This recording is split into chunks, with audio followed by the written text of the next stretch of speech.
I know this story may sound fictional. A lot of people don't believe me when I tell it, but I can assure you that the other person involved also witnessed what occurred that strange night. This happened 11 years ago with my ex-girlfriend. It actually changed our relationship for the worse, and we ended up breaking up a few weeks after. Nonetheless, I still remember this like it was yesterday, due to how unexplainable it was. My girlfriend at the time wanted to surprise me with what she said was an overnight surprise trip. I obliged and felt like I was a pretty lucky guy for her to do something that required that much planning.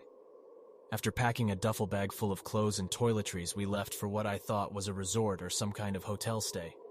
2.5 hours passed when we pulled off of a main road and headed down an off-road path. I asked her if this was a camping trip, and she replied yes. To be honest, I was disappointed as I didn't really like camping, and not to mention, I wish I knew to pack my hiking shoes. I didn't complain, of course, because it was still a romantic gesture. 15 minutes on this rough road, we finally pulled into a camping ground. The first thing I noticed was that there really wasn't anyone around us. It made sense, though. This was really far off the beaten path. I was actually surprised her car made it that far out, considering how harsh the road was. Anyway, we make a fire pit and she cooks dinner. Everything is going just fine and we are really feeling each other. We of course take it to the tent as the sun goes down and we are vibing off each other. Yeah, it's what you would expect would happen as we begin moving things along as young college-age kids do. This is where the first strange occurrence happens. I hear scratching noises on the side of the tent. I try to remember if we set the tent up next to brush. Maybe the wind is causing branches to rustle against the tent? Oh well, that's the woods. Maybe it's a bird or something else. It stops rustling and we continue chilling as if nothing happened. Then things escalate in a strange manner. It's like the wind stopped and the environment became silent. We both felt uneasy, causing us to get knocked out of our playful mood. She laid next to me as we tried to concentrate on listening to hear if there was a bear or some other animal in the area. Then it happened in an instant. Something akin to an explosion hit the tent tremendously hard. I could compare it to say if a log was thrown like a battering ram against the side of the tent. I say this because it literally pushed the material in forcefully and felt dangerous. A surge of adrenaline lit through my body as I felt like something violent was outside the tent. I never knew if I was a flight or fight guy, but I guess my next action gives me some idea. I yell aloud, "Give me the knife and the flashlight!" as I scramble up and unzip the tent with tools in hand. My first thought was that I was going to confront some psycho that was messing with us, perhaps with a baseball bat or some kind of battering weapon. I kid you not. I launched myself out of that tent and stood up in a fury to confront my attacker. A few breaths pass as a cold feeling sets in. I do a 360 scan to nothing but silence and darkness. Maybe it was a branch that fell on the tent. Nope, there was absolutely nothing on the ground where the thud was heard and felt. "Hello!" I yelled again and again to no response until only a moment later in the silence a chill shot up my spine. "Get the keys and get out of the tent," I said in a frantic tone as my girlfriend listened and now joined me. I looked at her car that we arrived in and noticed it was about 30 yards out by the shoddy off-road path. She didn't even need to know what I was thinking as we both just started to speed walk towards it. You might be thinking at this point that I am overreacting, but truly, I cannot describe the terror that washed over me when I looked out in the darkness after investigating the tent. I could feel like something was watching me, and to top it off, it was eerily silent. I know she confirmed my suspicions when she started for the car immediately without question. Our instincts were telling us to get the hell out of there. The walk to the car was unnerving and felt like a football field away, but finally we got into the car. With keys in hand, I took the driver's seat. After turning the keys, it led to some relief as the engine started. Instinctively, I locked the doors and turned the headlights on. We sat for about 3 seconds trying to rationalize what was happening when my girlfriend started exclaiming, "My laptop is moving, something is in the tent." She said this because she brought her laptop to serve as a lantern after dark. We of course left it in a hurry as well as other items. I saw what she saw. It was items being rustled around 30 yards away. Without further hesitation, I put the car in gear and started down the rough road. As I tried to calmly drive the car down the dirt path quickly but carefully, it was very rough road, and I did not want to get stranded out there. The strangest thing happened next. A loud, piercing ringing noise rang from inside the car's cabin. I turned the radio on and off. I checked the windows. I asked my girlfriend if her car had ever made such noises. She replied no. I asked her again if she could hear it, as maybe it was just me being under stress, and she said, Yes, I hear it. I don't know what that is. in a confused, panicked tone. Now I wanted to write this off as a car problem, but if you were in there with me, you would describe it as some kind of bell continuously ringing. It didn't sound like any car noise I had ever heard. My next instinct as I grew up as a pastor's kid, I just remember praying for 10 minutes as I was convinced it was a supernatural or demonic event. We endured the screech for 10 grueling minutes as to my relief it ended suddenly. It didn't fade out or go quiet. The loud ring literally stopped in an instant. I can't describe the feeling in that car when it stopped. It is so strange to look back and remember that I felt internally that the ordeal was over once the ring stopped. Everything felt normal again. The panic, the chills, all of that went away in an instant. We ended up down the road another 45 minutes and finally stopped at a diner. We slept in the parking lot, or at least she did, as I was still on edge from the adrenaline dump I just went through. In attempted bravery the next day, we went back to the camping site as the sun was up. We investigated but saw no tracks or anything, except for the contents of the tent tossed around, but was all accounted for. I was hoping they were missing so I could write it off as people screwing with us and plundering our tent. But that didn't seem to be the case. We were packed up and gone in less than 10 minutes as the area still felt weird. Haven't been camping since. I would go again, but next time I want an RV, or at least at a relatively known location with others around. This place was the remote mountains of Payson, Arizona, far from civilization.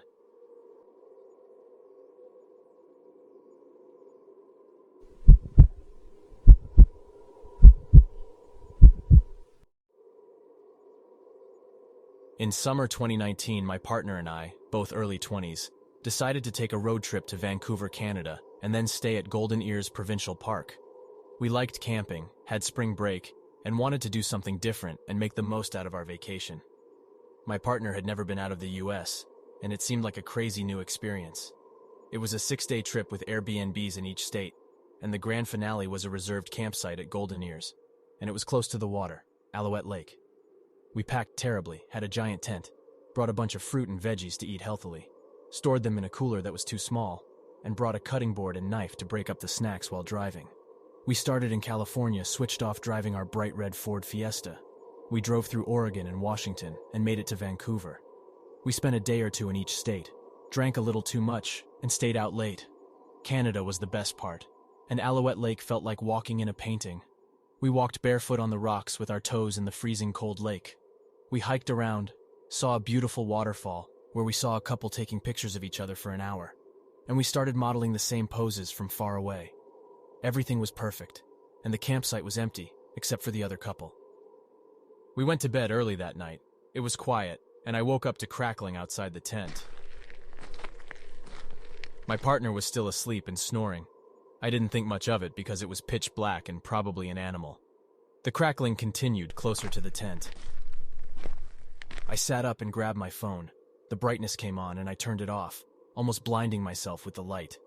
In those 2 seconds, I could make out a person right outside our tent. I froze. They weren't moving and were close enough to unzip the tent. I started poking my partner because I had no idea what to do. They woke up and I said, "There's someone outside the tent." Then I hear footsteps, quiet footsteps walking out of our campsite. My partner starts loudly saying, What? repeatedly in a sleepy haze. A car or truck is parked right outside our camping area. It starts up and then drives off. They didn't turn their lights on until they turned the corner, and we were out of view. So I couldn't make out much, but it looked like a truck. Now I'm shaking and my partner can't put together what's happening. I want to leave, but Golden Ears locks the gate until 6 or 7 a.m., and it's 1 a.m., so we are stuck here.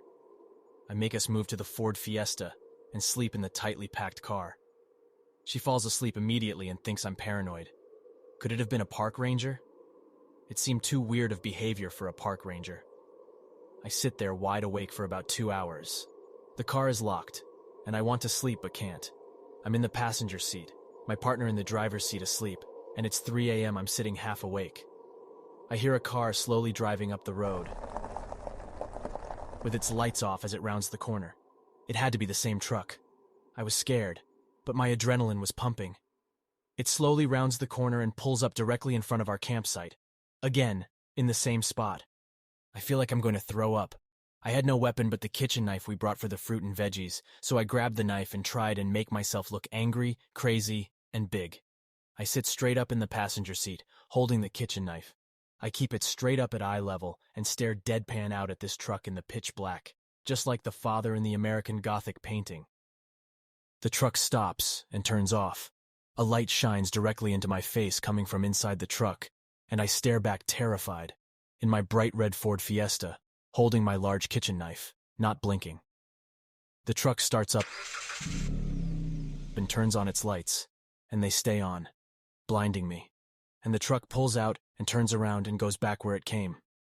My heart is pounding, and I wake up my partner and say we need to get the hell out of here. We pack by just throwing things into our car and sit there awake until 6 a.m. We drive home and don't stop. We keep rehashing and trying to make sense of the situation. We ultimately decide that we both need some sleep.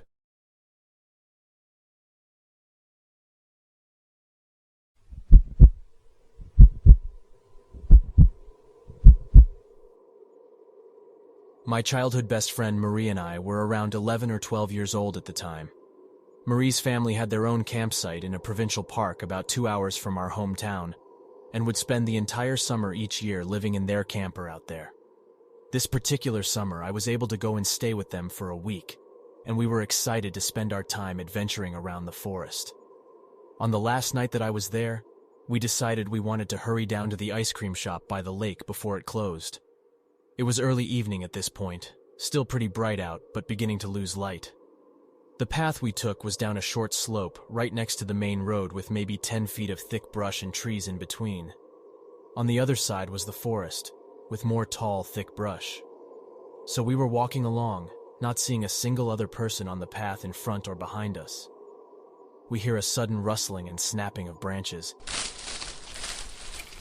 similar to the sound of maybe a deer moving through the woods. I wouldn't have thought anything of it. But then, the sound of running footsteps follows. Marie glances back and suddenly grabs my arm, urging me under her breath not to look back. At the same time, the running stops. I don't know why I didn't ignore her and get a look myself. I guess I could sense the very real fear in her voice and chose to listen. We both start to panic, getting that feeling like when you're running up the stairs after turning the basement light off. We pick up speed as much as we can without breaking into a sprint, knowing the ice cream shop is only about a minute walk away at this point. The path soon breaks, and we are in the parking lot. Suddenly, Marie steers me hard to the left, heading towards the lake and the boat rental instead of continuing straight to the ice cream shop, and I go along with it silently, understanding ice cream is no longer an interest right now. Marie is clearly panicking at this point. We are both looking around, but it seems whatever scared her is nowhere in sight. Marie walks up to the boat rental and gets us a kayak, and we climb in and begin to paddle out into the middle of the lake. As we paddle, she tells me that there was a man behind us, and that the man had stopped running at us very abruptly upon making eye contact with her. He had been wearing a long black coat, with the hood up despite it being the middle of July, had a terrible smirk on his face, and she swore that as he stopped running, she saw him put something shiny away into his coat. He appeared to have just emerged out of the bushes after we walked past, given the sounds we heard right before he came running onto the path. We reach the center of the lake and stop paddling. I pull out my Nokia brick phone that my parents had, given me just in case. I hand it to Marie and tell her to call her parents to come pick us up. As the phone rings, I see her look out past me to the shore and go pale, lifting a hand to point to what she's seeing. I turn, and there was the man, stalking his way around the path that circled the edge of the lake, staring out at us. We sat in the middle of the lake and watched him do 2 full laps, never looking away from us, before finally disappearing. It took a few tries to get a hold of her family. We were freaking out so bad the whole time, as the sun got lower and lower. We did manage to have someone come with the truck, but by the time we reached the shore it was pretty dark outside. I don't know what we would have done if we hadn't been able to call for a ride. Looking back, I don't know why we didn't just go up to the ice cream shop, inform an adult there, and ask her parents to come get us then. But it worked out. We got back safe, and we thankfully never saw the man again.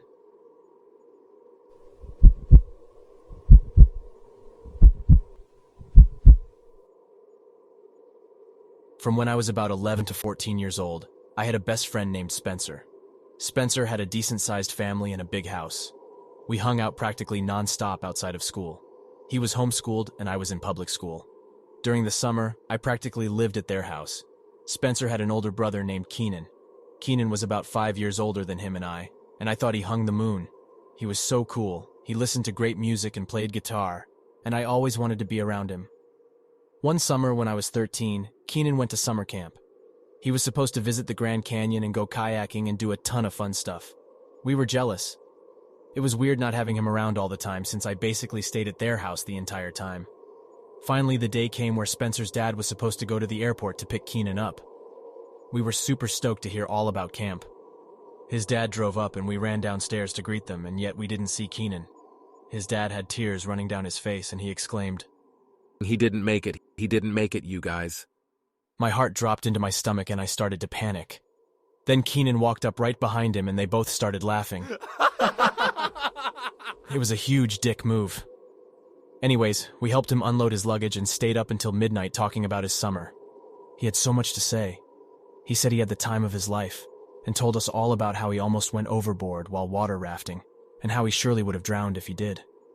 As two 13-year-old boys, we were enamored by Keenan and everything he did. We talked about how Spencer and I were going to go to the same camp once we turned 18. It had been a long day, and it was time for all of us to go to bed. Keenan told us he would tell us more in the morning when we woke up. I had fallen asleep and awoken in a cold sweat because of a nightmare I had. In my dream, Spencer and I had went about our entire day that day, just as we had before. Except when their dad showed up and joked about Keenan dying on his trip. He actually did die. He was practically my idol, and the dream was so vivid. I needed to go and get some water just to calm myself down afterwards. I checked my phone before I headed to the kitchen, and it was 3:30 a.m. The house was so dark, and I had to tiptoe to be quiet and make sure not to wake anyone up. As I walk through the den on my way to the kitchen, I see the moonlight spilling into the living room, the only light in the house. I see what I think is a large silhouette, and as I get closer and my eyes adjust, I see Keenan hanging from the ceiling fan. I freak out and run across the room in a dead sprint and turn the light on to see if my eyes were deceiving me. It was him. Except he was asleep and standing in the middle of the room underneath the fan with one of his arms raised straight up over his head. I never knew Keenan to sleepwalk before, and luckily he snapped out of it before I tried to wake him up. He looked at me super confused, looked around and noticed where he was and said, "Oh yeah, I forgot to tell you guys. I guess I developed a bit of a sleepwalking habit at camp."